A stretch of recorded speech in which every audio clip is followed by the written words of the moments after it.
So it's normal as a buyer when you're purchasing a home that you'll pay your own closing costs. So land transfer, legal costs, moving costs, things like that. However, in some circumstances, it's not as common in residential as it is in commercial. But in some cases, if you're buying, let's say, I've seen it where it's been a multiplex, like a triplex, fourplex, fiveplex, sixplex.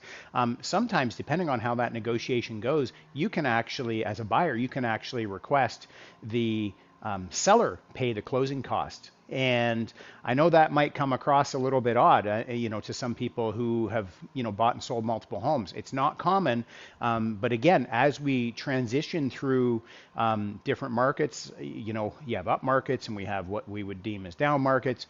I don't like to say they're a down market; they're a necessary part of the real estate ebb and flow of real estate. But in some markets where it's a little bit more of a buyer's market than a seller's market, and sellers are finding a little bit more of a challenge to get their places sold, sometimes they're a little bit more willing to negotiate things, and so covering off closing costs would be one of them.